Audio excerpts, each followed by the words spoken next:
बहुत स्पष्ट बात मैं तुम्हें बताना चाहता हूं मेरे बच्चे। असल में मुसलमान अगर आप पूरी दुनिया में देखें तो बहुत बड़े वैचारिक द्वंद्व में है।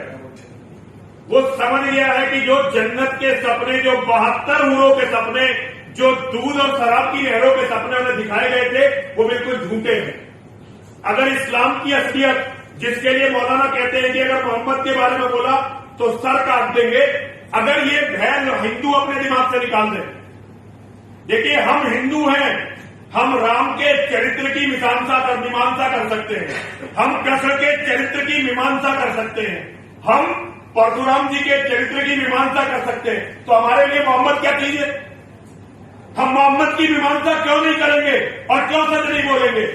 और अगर मोहम्मद का सच आज दुनिया के मुसलमान को पता चल जाए तो उसे अपने मुसलमान होने पर शर्म आएगी, उसे शर्म आएगी, क्योंकि हर आदमी के अंदर भगवान जो है एक नेचुरल इंस्टिंक्ट बना के भेजता है कि क्या अच्छा है, क्या बुरा, अंतरात्मा होती है सबके अंदर। और जब किसी को पता चलेगा कि तू केवल लुटेरे, डकैत और जल्लाद को फॉलो कर रहा था, ऐसे व्यक्ति को जो बलात्कारी था, ऐसे व्यक्ति को जिसने औरतों की सौदागरी की है, पता है क्या बोलते हैं हमारे यहाँ? दल्ला बोलते हैं। पता है ना तुम्हें इस बात का? तो जब उसे ये पता चलेगा तो उसे शर्म आएगी। ये तो हिंदुस्तान के घटिया नेता और नकली धर्मगुरु हैं जिन्होंने ग्लोरीफाई कर दिया इस्लाम जैसी गंदगी को। अगर इस्लाम के बारे में सच छाती खोलकर बोला जाता तो आज हर मुसलमान को, दुनिया के हर मुसलमान को अपने मुसलमान होने पर शर्म आती। मुसलमान को शर्म आती कि वो जब हिंदुओं के साथ बैठता तो उसे थूक के खाना देता है। उसे शर्म आती कि उसने अपने दोस्तों के साथ क्या किया। उसे शर्म आती कि तू अपने भाई जैसे दोस्त की पत्नी पर, उसकी बेटी पर गलत निगाह रखे हुए है क्योंकि तू एक लुटेरे को फॉलो करता है। ये बताने की जरूरत है सच, और सच जब पता चलेगा, लेकिन मैं और लोगों को नहीं जानता, लेकिन मैं जानता हूं कि भारत का जो कभी हिंदू था वो जब तक मुसलमान के रूप में वो एक जानवर के रूप में है जिसका ध्येय है दूसरों की बेटियों को लूटना। लेकिन जब उसे अपना उज्जवल इतिहास और इस्लाम की सच्चाई पता चलेगी तो वो बदलेगा और बदलाव आएगा। लेकिन बदलाव के लिए तुम्हें, मतलब वो लोग जो धर्म के साथ हैं, उन्हें छाती काटकर खड़ा होना पड़ेगा, दुनिया को बताना पड़ेगा। आज अली सीना ऑस्ट्रेलिया में लिख सकता है अंडरस्टैंडिंग मोहम्मद, भारत में नहीं लिखी जा सकती। आज रॉबर्ट स्पेंसर अमेरिका में लिख सकता है। भारत जो विचार की भूमि है, बुद्धिजीवियों की भूमि है, वहां ऐसी कोई किताब नहीं लिखी गई, क्योंकि डर, भय, ये जो डर है हिंदू के अंदर क्रिएट कर दिया गया था, आज इसे निकाल कर फेंकने की जरूरत है। और मेरे बच्चे देखना, तुम देखना, मैं नहीं देखने के लिए रहूंगा, तुम देखोगे क्रांति आएगी। और 35 करोड़ लोग, उनमें से 3-4 करोड़ को छोड़ दो जिनका ये धंधा बन गया दूसरों की बहन बेटियों को लूटना, ज्यादातर लोग वापस आएंगे सनातन में और दुनिया सनातन की तरफ चलेगी। स्वामी जी, हिंदू और हिंदुस्तान शब्द से हम सनातनियों को इकट्ठा कर सकते हैं कि सनातन और भारत शब्द से इकट्ठा? देखो, सबसे पहले जिंदा बचो। अगर जिंदा बचोगे तो आगे कुछ करोगे, और अगर जिंदा ही नहीं बचोगे तो कुछ भी नहीं होगा। इसलिए देखिए, 2000 मेरा जो मेन टॉपिक है वो ये 2029 में भारत का प्रधानमंत्री मुसलमान बनने वाला है, और ये तय है, इसे कोई बदल नहीं सकता। भारत का नाम जब हम लेते हैं, भारत का जब हम नाम लेते हैं तो भारत का नाम आता है, और उससे हमको गर्व की, मतलब जैसे कहता है, एक फीलिंग होती है। हिंदुस्तान से मुझे ऐसा नहीं लगता। तो हिंदुस्तान तो नाम भी नहीं है ना हमारा, हाँ तो नाम ही भारतवर्ष है। तो मेरा कहने का मतलब वही है कि अगर हम सनातन और देखिए, ये तय कर लेंगे, ये आपस में। देखिए, मैं बहुत छोटा सन्यासी हूँ, इस बात को कहने लायक नहीं हूं मैं, क्योंकि ये बड़े बड़े शंकराचार्य जी को और मठाधीशों को, उनको भी तो कुछ काम करना है ना। वो बदलाने का काम कर रहे हैं ना। कोई बात नहीं, लेकिन वो धीरे धीरे बदलेंगे। आप बदलोगे वो भी बदलेंगे, जैसे नौजवान बदल रहे हैं वो भी बदलेंगे। लेकिन संत समाज तो एक सोया हुआ जिस तरीके से आप बातें कर रहे हैं, कोई नहीं जाग जाएगा, सोया हुआ है। आपका सरकारें आपकी कुंभकर्णी नींद में सोई हुई है, जैसे आप बात कर रहे हैं, इनको कैसे झंझोर के आप उठाएंगे? ये देखिए, ये काम माँ और महादेव करेंगे, मेरी तो ताकत नहीं है। मेरा जो काम मुझे दिया गया है उसमें जबाल बराबर भी बेईमानी ना हो जाए। मुझे जो काम दिया गया है, मुझे काम ये दिया गया है कि मुझे खड़े होकर वो काम करना है जो सिक्खी के लिए गुरु गोविंद सिंह जी महाराज के पिताजी गुरु तेग बहादुर जी महाराज ने किया था। लड़ाई योद्धा जीतते हैं, लेकिन योद्धाओं को लड़ने के लिए बलिदान प्रेरित करते हैं। आज हिंदू की हार का सबसे बड़ा कारण है कि हिंदू मरने और जेल जाने के लिए तैयार नहीं है, और जो मरने के लिए तैयार नहीं है कौम, वो बच नहीं सकती। तो मेरा जो काम है वो मुझे ये काम दिया गया कि मैं दुनिया को मोहम्मद की सच्चाई बताऊं, जिसके लिए मेरे भाई, छोटे भाई कमलेश तिवारी ने अपनी गर्दन कटवाई है। मैं श्रद्धांजलि देता हूं कमलेश तिवारी को। वो मेरे छोटे भाई थे, मेरे शिष्य थे, लेकिन आज उनका कद मेरे जैसे नरसिंहानंद से हजारों गुना बड़ा है। मेरी मां और महादेव से प्रार्थना है कि मुझे उस लाइन में खड़ा होने का मौका दे, ताकि कल मेरे ऐसे छोटे छोटे बच्चे गर्व करें कि हमने किसी को अपना गुरु बनाया था। तो मेरा अपना काम है। देखो, मैं अपने काम के बारे में बता सकता हूं। शंकराचार्य क्या करेंगे ये वो जाने, महामंडलेश्वर क्या करेंगे वो ये जाने। मेरा जो काम है मैं केवल उसके बारे में बताऊंगा। और मैं ये जानता हूं कि केवल किसी दिलेर का बहता हुआ खून ही बदलाव लाता है हमेशा। इतिहास इसका गवाह है। यदि अभिमन्यु का कत्ल नहीं हुआ होता बेईमानी से, तो महाभारत जीता नहीं जा रहा था, क्योंकि अर्जुन कोई भी अधर्म अनीति करने के लिए तैयार ही नहीं था। लेकिन अभिमन्यु का कत्ल महाभारत का वो टर्निंग पॉइंट है जिसके बाद सारे योद्धा मारे गए, वो लोग जो अनीति की तरफ थे। तो मेरे बच्चे जाग जाए, अर्जुन की नींद से उठ जाए, इसके लिए बलिदानों की जरूरत है। और मेरा अपने चेलों, अपने जितने शिष्य हैं, हम सन्यासियों में चेले बोलते हैं, और शिष्य, मेरा उनसे यही कहना है, मेरे चेलों बढ़ो आगे, करो रोशन दिशाओं को अपनी चिताओं से। मेरे चेलों बढ़ो आगे, करो रोशन दिशाओं को अपनी चिताओं से।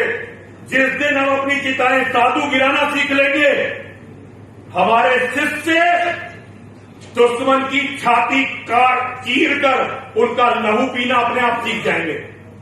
यानी कुर्बानी मांगता है ये? कुर्बानी नहीं, बलिदान मांगता है। कुर्बानी तो बकरों की होती है, हमारा धर्म बलिदान मांगता है, और हमें बलिदान दे रहे हैं। बलिदान जब होगा उसके बाद ही क्रांति आएगी, मुझे तो यही लगता। तो यानी उसके लिए आप बिल्कुल जिस तरीके से आप कह रहे हैं 99.99% आप रेडी? 100 मैं रेडी 100% हूं, 100% रेडी हूं, 24 घंटे इसके लिए रेडी हूं। मैं केवल दुनिया को दिखाना चाहता हूं कि इन जानवरों का असली चेहरा क्या है, इन कातिलों का, इन लुटेरों का, उन लोगों का जिन्होंने अफगानिस्तान में जहां इस्लाम का राज गेट बना रखा है, दुख्तर हिंद नीला में 2 दीनार। मैं हिंदू कुछ पर्वत जहां हिंदुओं का कत्लेआम हुआ था, उसकी पीड़ा के से तुम्हें रोते हुए देखना चाहता हूं। मैं हिंदुओं को ये याद दिलाना चाहता हूं कि हम किन के बेटे थे। आज लोग कहते हैं महाराणा प्रताप के बेटे, झूठ बोलते हैं। महाराणा प्रताप जिस समय युद्ध लड़ रहे थे, ज्यादातर लोग उनके विरोध में थे, लेकिन ये हमें भेड़ बनाया गलत धर्म ने। आज उसे सुधारने का समय है। वास्तव में हम अर्जुन के, श्री कृष्ण के वंशज हैं, और हमने उन्हीं का वंशज बनना है।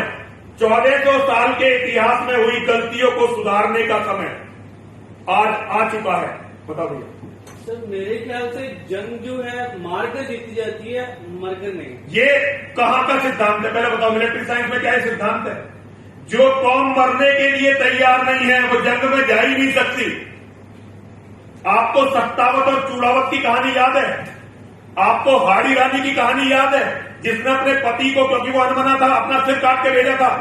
हम पद्मिनी के बेटे होकर, हम राणा सांगा के बेटे होकर इन झूठे सिद्धांतों में कैसे विश्वास रख सकते हैं? हम उनके बेटे हैं जिन्होंने ये कहावत दी थी कि 12 बरस तक कुत्ता जीवे, 16 बरस तक जिए सियार, और 22 बरस तक छतरी जीवे, आगे जीने तो धिक्कार। जिसके 10 साहू नहीं और बैरी नहीं 50, ए जन्नी तू क्यों जना, क्यों वो सहानवास, और जन्नी जने तो भक्तजन, या दाता या सूर, वरना रह तू बांझनी, क्यों व्यक्त गवावे नूर। हम अपने धर्म को भूले बैठे बेटा। हम भेड़ नहीं थे, हम शेर थे, लेकिन भेड़ियों के दलालों ने हमें ऐसा वस्त्र पहना दिया, हम ये समझ बैठे कि भेड़ है। और सुनो, लोग एकता की बात करते हैं। मैं कहता हूं एकता, करोड़ भी अगर भेड़ों में एकता हो गई तो उससे क्या फायदा, एक भेड़िए को भी नहीं कत्ल कर पाएंगी। हमें अपने लोगों को शेर बनाना है। और जब हमारे गुरु गोविंद सिंह जी महाराज वाला, हमें अपने लोगों को शेर बनाना है। गीदड़ों ने मुंह में सिंह बनावा, ते गोविंद सिंह नाम धरावा। तो भैया याद रखो मेरे बच्चों, बोलेगा तो खून बोलेगा। और ये झूठा सिद्धांत जो तुमने बॉर्डर फिल्म से ले लिया ना, और हिंदू संगठनों को तो बड़े मजे आ गए, ये कहने लगे। लेकिन सत्य तो ये है कि जब योगेश्वर श्री कृष्ण ने गीता दी थी तो यही कहा था, हतोवा प्राप्स्यसि स्वर्गम जित्वा वा भोक्ष्यसि महीम। यदि तू मारा गया तो तुझे स्वर्ग मिलेगा। क्योंकि योद्धा के लिए ये समझना अति आवश्यक है कि तू युद्ध में मारा भी जा सकता है। वरना तो वो भगवान थे, उन्हें अपने बहनों ही से कहना चाहिए था, अपने शिष्य परम शिष्य थे कि तू चिंता मत कर, सारे ये मारे जाएंगे। योगेश्वर जो सारे भविष्य को जानते थे, उन्होंने भी अपने शिष्य को मरने के लिए तैयार किया था, जीतने के लिए नहीं। जीत बाद की बात है, पहले तू लड़ने और मरने के लिए तैयार हो जा। और एक बात सुन लो, जो मरने के लिए लड़ते हैं उन्हें कभी हराया नहीं जा सकेगा। इसीलिए नरसिंहानंद हार कर नहीं जाएगा दुनिया से, केवल अपना बलिदान देकर जाएगा। ठीक है ना मेरे बच्चों? जो होना है वो दुनिया देखेगी कि क्या होना है। लेकिन ये मेरी बात याद रखना, अगर कभी गलती से मैं खुद भूल जाऊं तो मेरे बच्चों मुझे याद दिलाना कि नरसिंहानंद इसलिए पैदा होते हैं कि वो अपना खून इस मिट्टी में मिला दें ताकि रक्त बीज की तरह उनकी संतानें खड़ी हो जाए। मेरा अपना बेटा नहीं है, लेकिन मैं मानता हूं कि तुम मेरे बेटे हो, तुम मेरे बेटे हो, ये मेरा बेटा है। शरीर से बेटा पैदा करके कुछ नहीं होता, हालांकि गृहस्थ का सबसे बड़ा कर्तव्य है। और वेद कहता है कि एक बेटे के होने से तो बेटे का ना होना अच्छा, लेकिन फिर भी मैं ये समझता हूं कि मेरे बाद जो भी इस लड़ाई की कमान को संभालेंगे वो सारे ही मेरे अपने बेटे होंगे। तो बच्चों, निराशा की बात नहीं है।